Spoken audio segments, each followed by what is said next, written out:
Hey,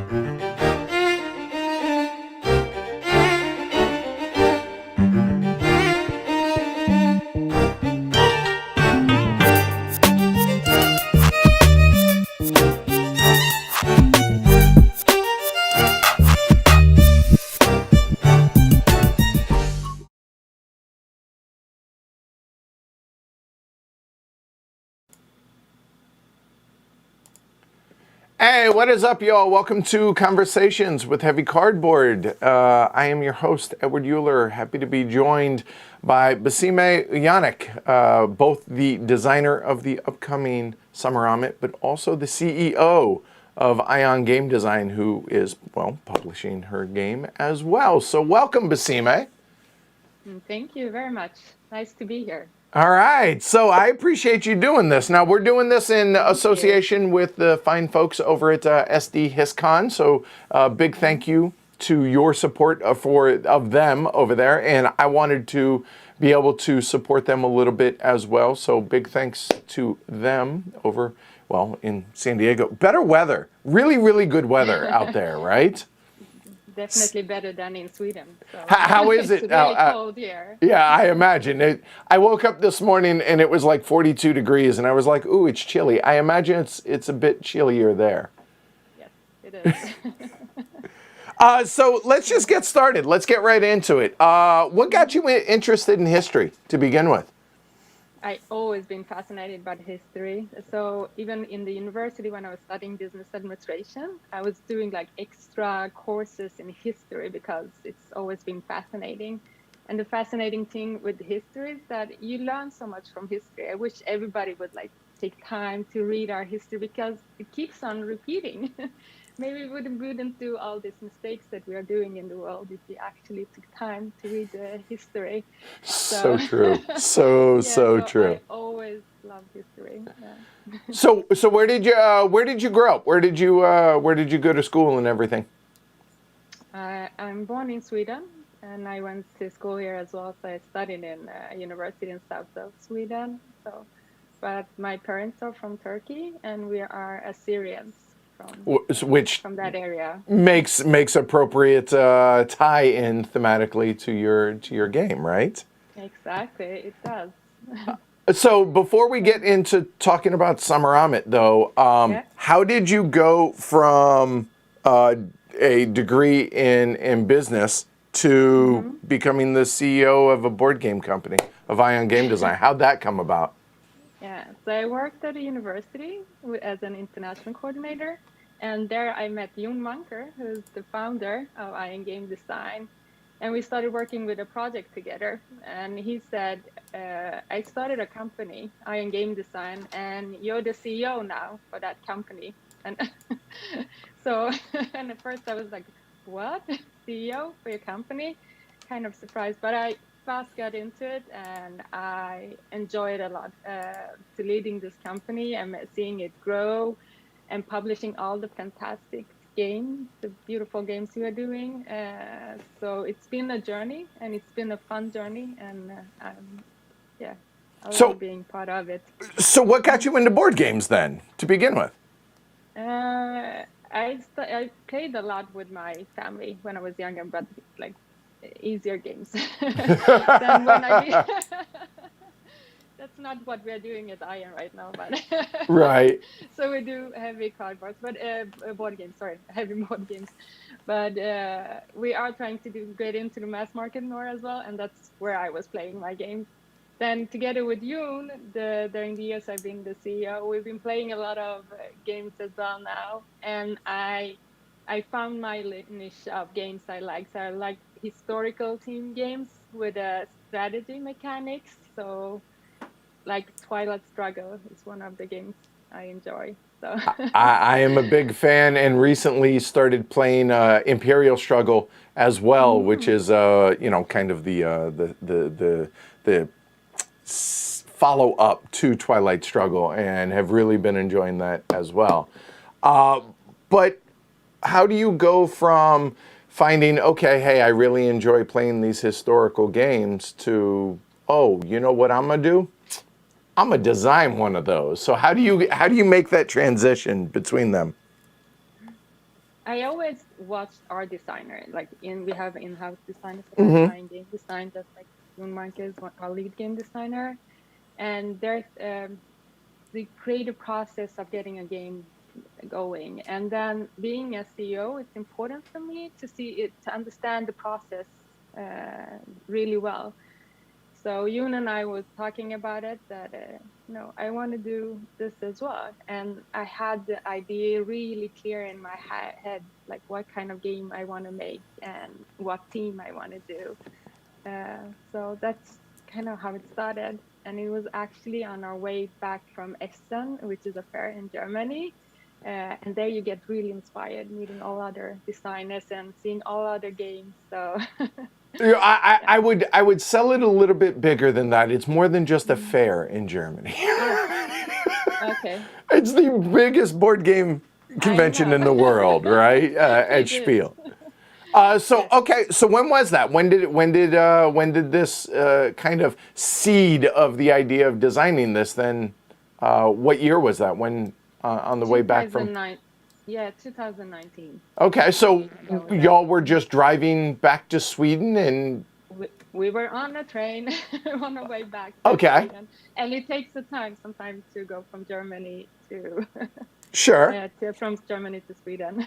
So how'd that conversation go? Like now I'm curious. How did that come about? We were talking about Jung's design processes and how I am as a CEO, and I said, to understand it really clearly. This I said, and he said, yeah, but if you do a game, what kind of game would you do? And he was immediately like, I would do a game about Sammu-ramat. It was like no doubt in my head that I would do a game about Sammu-ramat. And this creative process of designing, I have designed like a lot of other people when you're young, and oh sure. So just doing some games for yourself, and then so. So from that, so had you had an inkling of wanting to design a game at this level before, or was it just when he mentioned it, there was no doubt the theme, or had you given this thought before then?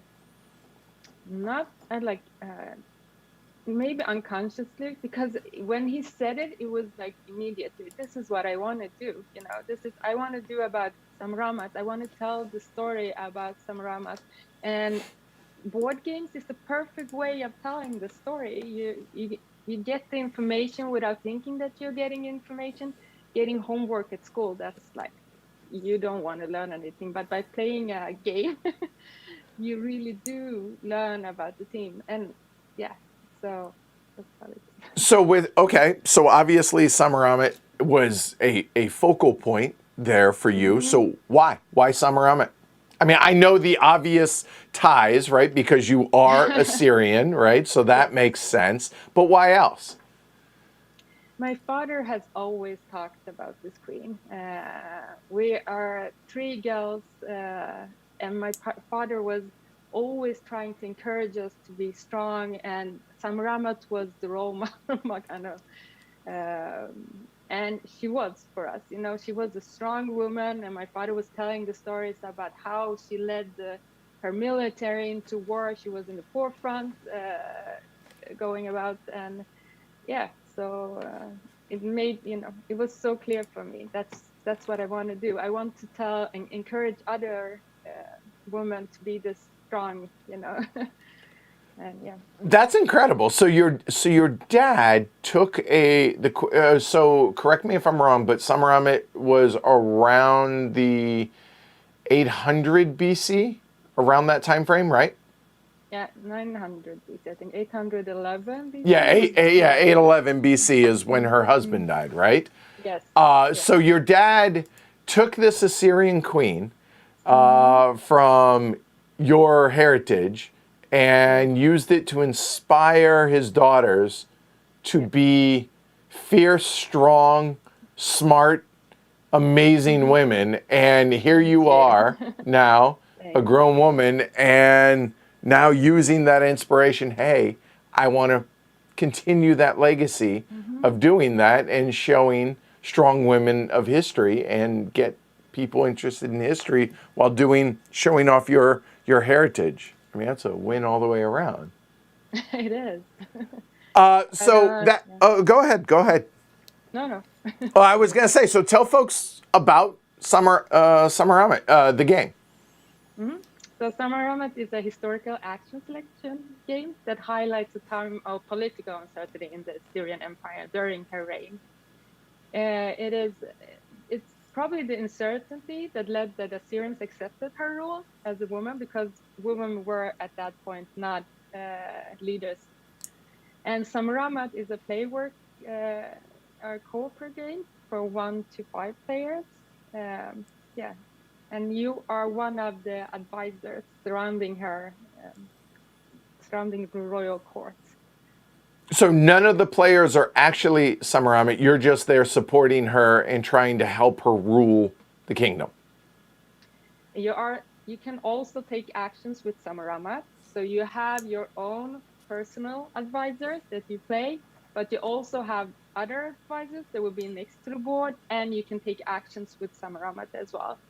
So of course she has the strongest actions, but all of the advisors have different special abilities and special actions that they can take.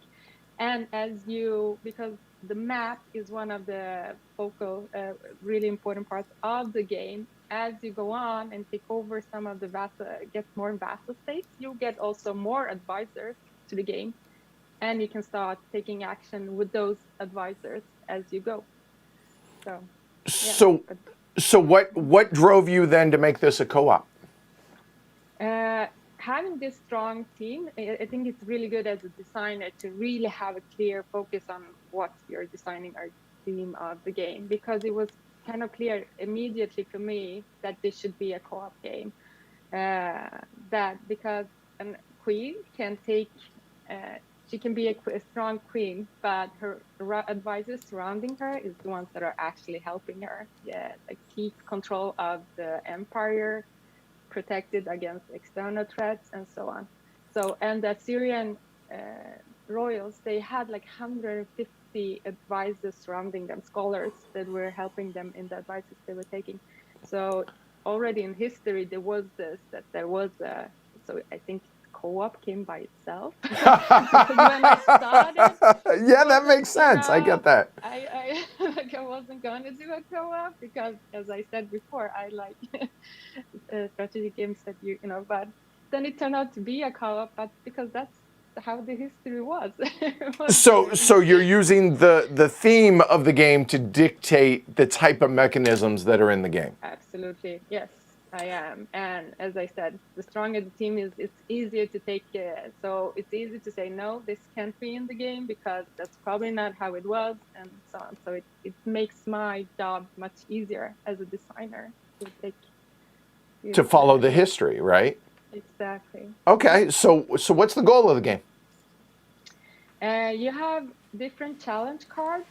So, and in each challenge card, you have a special win condition. So it can be a military campaign, it can be a trade expansion, it can be a religious war. So you have challenge cards, and in that challenge card, you have one or more win conditions. And then there's special setups for that kind of challenge that you have to set. So this makes the game, you can replay it several times. And each time it's very different because you have different challenge cards. But even if you use the same challenge card, you have like events going on at the same time as well, which affects the game. So you can play it several times and it will be different outcomes. So even if you have the same challenge card, the events are going to be different. So how you manage to get through call it her rule, if you will, through the game is going to be different, even though the challenge itself, the main goal, can be the same, potentially. Yeah. Mm-hmm. All right. And if you don't manage a challenge, you definitely want to play it again, I can tell you. So try to make it this time. Right. Well, you and I were talking about this before we went live, that like the game's been whooping you pretty good, yes, right? Yes, it has. I've been killing myself every time I play test it. So on that note, how has playtesting and development gone? It's been going really well. As I said, it's been really clear in my head what we should do. But and then since we have so many challenge cards, we've been doing a lot of playtesting on this game. And I can say the first time I playtested, this was the first time ever, like a designer playtesting it. I killed everyone in the first round, and we were just sitting there. I was like, Like any good yeah. designer, I have killed all my players. You're dead. Yes. And we lost the game in the first round. So yeah. Anyway, but then we have been playtesting it, balancing it, tweaking it, and yeah, taking time to do research because that's what the challenges are based on as well. So So they're historical challenges. Then they're things that either are mhm, documented or theoretically like a common sense, like things that she would have had to have been dealing with at the time. exactly. Yeah, she was just a queen for her rule was just 5 years, so there's not much documented about her time, and she has become a myth. Like the Greeks took over her story, and she became Semiramis, the myth about Semiramis. But so there's not much about her. So I'm using the historical period when the Assyrian Empire was strong as inspiration in the game. Okay. Now you Mhm. said because there are so many challenge cards. Well, how many are there as of now? Now I understand the game's still being developed and play tested, but how many are you looking at right now? At the moment, we're looking at 15 Oh, that's been wow. played. Okay, I was thinking a handful. Okay. But yeah, well, Has so it's there more been? in my head. So there's more challenges Oh, all in right. my schema. Yeah. Okay, all right. Has there been anything unexpected or any fun twist through the development? Like, what I'm asking is, you said you've had a clear idea, at least, that for certain aspects of the game, but as you've gone along in this process, has the game gone in a unexpected direction at any point? Not in a bad way, but just like, oh, it kind of makes sense to do this. I think that advisors have been going back and forth how we would use them, and How so? that's um. we- First, I wanted all of the advisors just to be on the board and everybody can pick them, but it's kind of nice to connect with an advisor. So you have your personal advisor that you can connect to. And then Sammu-ramat has been floating around on the board. Should be a she be a non-player character, but she's so important for the game. So she needed to be, uh, uh, you should be able to take actions with her as well. So I think the advisors have been floating around a So, bit. okay, on that note, Mhm. how does that process work then? Like, kind of talk us through how these discussions or how you make these decisions or how you even come up with these questions. Like, okay, the name of the game should be a key focal point, but how do you go with it at that point? It's important as well, even if you have a strong historical theme and I wanted to tell a story with the game, it should still be a fun game. So in the end, you do the mechanics. Uh, it's a balance with the historical theme, but it has to be nice as well.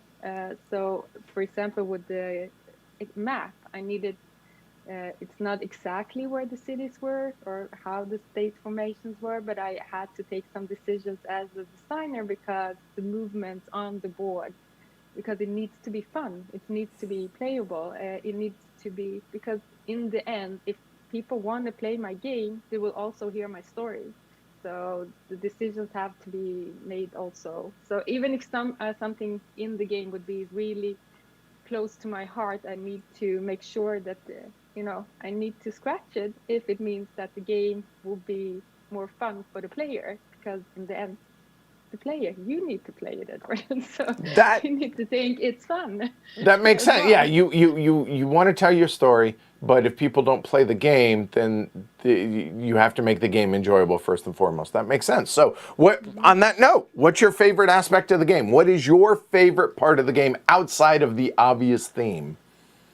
Um, I do like how it ended up with advisors now, that everybody has a special ability. You have your personal, but you can also get more advisors into the game. You can have Sammu-ramat to play with as well. Then I have something called effect tokens in the game. It's like actions you take can have long time effects on your on the future as well. So this is kind of how it is in real life, and I added it to the game. So some actions you do means leads to the fact that you need to put the effect tokens in a bag, and later when you draw from this bag, it can be negative or positive outcome that you draw. So depending, so don't do too many bad things in the game because that will come and bite you in the back later. And then the whole challenge cards, it's been great as well because it has made the game, you are able to replay it several times. And that it's actually a real, it feels like a real co-worker saying that, like, it's a lot of discussions every time we play test it. It's like everyone has to be involved because there's so many things happening in the game. So if you don't talk, if you don't have a strategy together, it will be more difficult. You can of course play it yourself, and but it's really a co-op game, but which I'm proud over that it turned out so well. So Yoon actually is in chat, and he says, I was one of the players killed at the time. Besime Yes. wasn't playing. She was the designer sitting beside watching her game, killing us all. My character even died during setup at that time. Exactly. True. So, go ahead.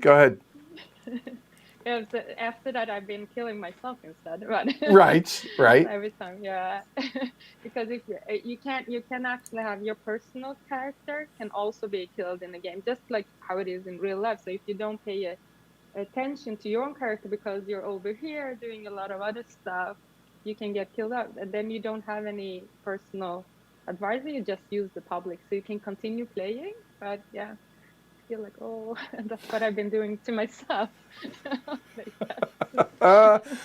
So on that note, with you chiming in here about and you mentioning how early on, people were dying left and right. What's been the most difficult part of the process? What's the hardest thing you've experienced through the design process? Mm-hmm. I think, again, I'm keep on repeating myself, but the team was so clear, so the mechanics kind of like fell into place by itself. And I did so much research before, so the stories are like things were in place. The most difficult part for me was doing all the cards. Why? I would say, just you have to have balance in them. And in the beginning, I was just pushing numbers of like 5, 2, 3, without, I couldn't really see how this was gonna balance the game and help the game. So I think the cards for me was the difficult parts, and then the other designers that are in game design keep on telling me that's the fun part, that's the easiest part, and I'm like, no, that's the cards. And there's so many cards because, as I said, we have the challenge cards, we have the usher cards, which is the ones that you take actions with, and then you have all the event cards as well. So there's a lot of cards. So that was my challenge, and all designers have their own challenges, but my challenge was doing all the cards. So people like you and Paul, they're like, no, this is the easy part, but for you, that was the... Yes, definitely. So, okay, so we talked about now what's the most difficult part, and I understand, again, coming back to the theme being so near and dear to your heart, but what was the easiest part of the design? Was it just, you just kind of saw it all laid out in front of you and it just all came to you, or what? Yeah, it did. And it sounds crazy, but it did. It was so clear, the game, that it would be a map over the Middle East and Near East. That's it. It was going to be advisors because one of the first things I read and was fascinated, like, oh, they had 150 scholars, in the court. Wow, did they do that? And that what you need on the board to control an empire. And I've been talking about my heritage a lot, but my role as a CEO came into this as well, being a female leader or being a leader in general, that, you have to take difficult decisions as well. You just want to be nice and be nice to everyone and make sure that everything is working, but you have to you have to take some difficult decisions in your role. So being a leader as well was like part of the process for me as well. So on that note, and that actually leads to the next thing I was thinking was, okay, look, you're the boss of the company, but this Yeah. is also your baby, right? I mean, this is your design that you had this clear path for. How do you balance that between, again, the needs of the company, but the needs of the designer, all both being you? How do you juggle that? How has that process gone? The fun we were playtesting. Yoon and I was playtesting yesterday, actually, this game, and it took 3 hours. And usually, I yell at all my employees like, "You can't sit a whole day and just playtest." And yesterday was Yoon telling me, this should have taken 1 hour. Why now we're sitting 3 hours, and you telling us not to sit 3 hours? So, yes, it's pretty. It's my baby, and I want it to be good. So. So But no, how do you delegate that though? Then with because I know Yoon is the lead designer, but also the main developer yeah. of at Ion. So how do you delegate these things again with the needs of the company, but the needs of Besime, the designer? Mm. I do respect everyone that works with me, and they're amazing people, and amazing in design and illustrations and everything. So when they tell me something about my game or anything else, I do listen to them. So I never fear, even if this is close to my heart. It's still, it's still a game, and then the company is really important for me. So I am game design growing, and that people want to work with us, and that people that are working with us that are enjoying it as well. That's important as well. So it is a balance, but I think I'm managing it, saying it now, and Well, it sounds hope like it all Jon comes. doesn't disagree with me on the chat. It sounds like it comes down to trust, right? Yes, Like absolutely. the trust in the people that you work with to Mm-hmm. help you lead this in the right Yes, direction. absolutely. The illustrations for Sammu-ramat has been done by Madeleine Fjell, who's an amazing artist. She also did Pax Viking, and she has done by Mesofauna and Dawn on Titan. It's some of the games that she has done. And I trusted, I had the idea, I had the rules, but then I trusted her to make the vision come true. And I think she has done a fantastic job, and the game looks beautiful. But yes, you have to trust the people you work with, and I do. I'm there to make sure we keep like the company in the track we want to go. But I'm not alone. Just a Sammu-ramat. I have my people around me that is helping me in everything, both in my own game, but also leading the company in the right direction. So let me ask you my all-time favorite question to ask designers is Mm-hmm. how are you this being your first design published design that will be, how do you know when it's done? Because this being your baby, you could tinker forever on Yes, this. I How do you know, know but it's done? When are you? Yeah. I don't think you ever think it's completely done. Yeah, because you do want to fix some small things all the time. I always think it's done. So, and then we do a play test, and okay, it wasn't done. And then I say to everyone, now it feels like it's done. It's definitely done now, and we won't change anything more. And then you change some things again. So I don't think but I need to follow my own what I say, and I tell everybody, you have to just let it go when it's design freeze. Just let go of the game. So I'm respecting what I've said to everyone else. So when it's design freeze, I will let it go How because I hard have a was lot that? of other ideas. It is hard because you want to continue. You can do this. This will make it more fun, and so on. But You have to let go of it. Because now I know some of the inner workings of how Ion works. So you talked about design freeze, meaning, okay, at this point, that's it, no more. Have you reached that point yet? We have come to a design freeze when it comes to main rules, and now we're tweaking. And that's what the design freeze is.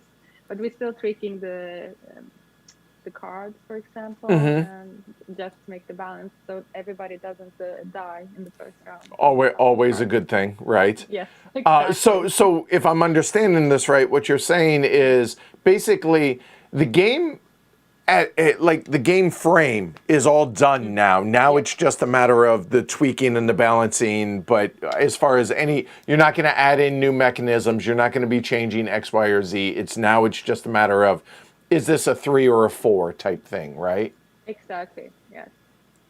All right. So when this is done and released, which time frame on that? First off, we will have a launch for the product on Tuesday, so it's November 16 on GameFound this time, a great platform. And then it will be shipped hopefully to our customers by June 2022, next year.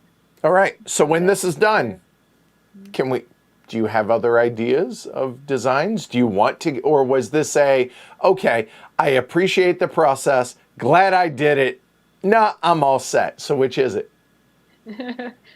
I don't think any designer would say this is my last game. I have ideas. I wanted to do a game about Queen Zenobia, and I had this.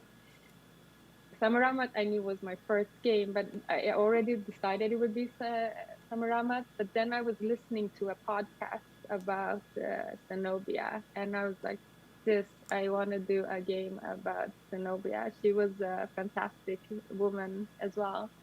So yeah, that's the game I want to do. But I also have like ideas for expansion to Sammu-ramat. That's awesome.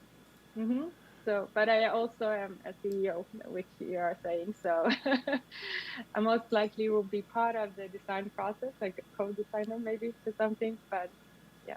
So this won't be a one-off then. So you'll continue. No. Good. I'm glad to hear that. I'm excited about it, and I love, and I mean, you being a fan of history. I love that games can drive our interest in history, and I love that history can drive our interest in games. That it goes both ways. Whether it's like you said, a podcast about Zenobia, or in my case, something like Dan Carlin and talking about Olympia, Alexander the Great's mom, and hearing how there are subjects, which I'll be honest, I'd never heard of Sammu-ramat until I had heard about the game. And so now I'm curious about the history of this. And I imagine it's the same for you, that it can go in both directions. Yes, definitely. It's playing a game and then reading more about it, but it's like movies as well. I can watching a movie and then I want to read more about it because I get interested. So it's a fantastic way to get people interested in both. I wholeheartedly agree. So now, obviously, starting with your dad, getting you interested in Sammu-ramat and having 3 daughters, and now you're talking about Zenobia, another powerful, strong woman of history. As a female designer and a person of color in the board game industry, is there anything that's helped you along the way, or anything you'd like to see more of to promote having more women and people of color in the industry and helping them along? Yeah, I think we are responsible of the Zenobia Awards, and I think that's a great platform for people to get into the boarding and gaming industry. So I'm so happy to be part of that.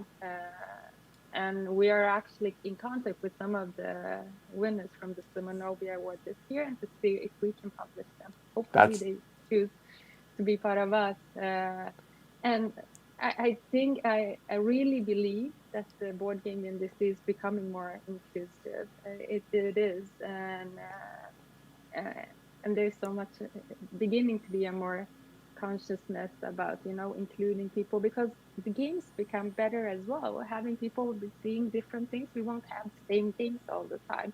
So I think it's really important for the board game industry to get more female designers or people with color. It's really important to get them. And for Iron Game Design, definitely we believe in inclusiveness in this industry. So yeah.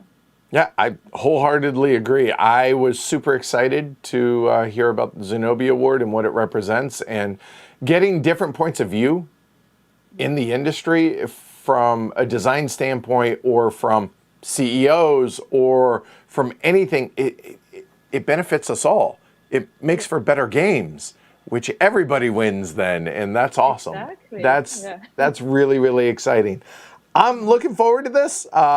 You know me, I'm not huge into co-ops. However, it does have a solo mode. So Yes, before we wrap up, is there any part of that you can kind of expound upon for the solo gamers out there? It is a solo game, and the difference is that you play with two characters instead, and you still have two personal, and then you still have public advisors as well. So it is definitely, I play a lot solo now during the playtest as well, and it works really well. You get the history, you take the ideas. Yeah.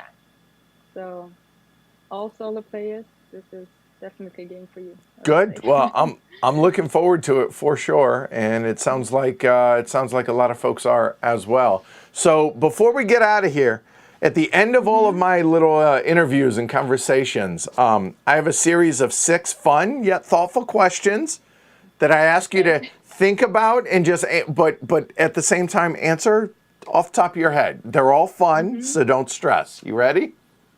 Okay. All right. How old would you be if you didn't know the number that you are? In other words, how old would you be if you didn't know how old you are? Like, how old do you feel? 25. Okay. All right.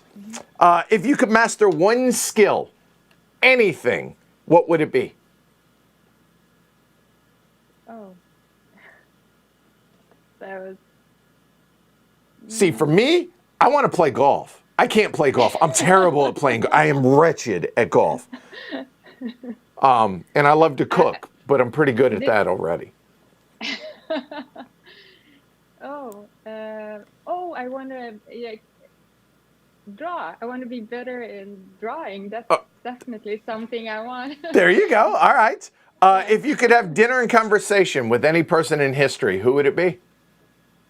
I would have loved meeting like Sammu-ramat or Zenobia. I had a feeling that was the direction we were going to go, but all right. What are 3 things that you want more of right now? It could be physical, it could be characteristics, it could be idea, it could be time, it could be whatever you want. 3 things that you could have more of. The first thing I was going to say is time. I wished I had more time. And I'm telling my employees to delegating it to them, create more time for me. So create time. So time is something I would love to have more. I would want to travel more as well. That's the second thing I would say. And the third thing, I don't know. I feel like I'm so lucky that I have most things All right, fair enough. So 5th question is, what do you appreciate most in your friends? Kindness is basic kind. I know it's not, maybe it's not so cool. It is cool. It's cool if you think it is. It's your friends. It's what you appreciate. So there's nothing wrong with that. Nothing at all. And the last one, what's your dream job? If you could have any job in the world. I have the dream job. You probably knew I was going to say this, but I have the dream job. I'm waiting for somebody to be like, I really like this, but you know what? I wish I was an astronaut. Just once, I'm waiting for it. So. When I was younger, I wanted to be a lawyer, but but this is the dream job. Just to be part of getting board games out to the world. It's like, and being CEO and lead people, it's amazing. I can't. All right. Well, there you go. So, yeah, y'all be sure to check out Sammu-ramat coming to GameFound, you said, on Tuesday? Yes. All right. So look for it there. And Besime, hey, you did great. Thanks for doing this today. I appreciate it. All right. Y'all take care. Thanks again to SDHistCon. And I'll be back tomorrow. Same bat time, same bat channel, i.e. noon Eastern tomorrow with Brus Brusco, designer of Derikar, which is another aspect of history I'd never heard about. Apparently in 2001, there was a series of 5 presidents in 2 weeks in Argentina. Sounds chaotic, so I'm excited to hear more about that. So hang out tomorrow, same time, and I'll be back then. So Besime, thanks again.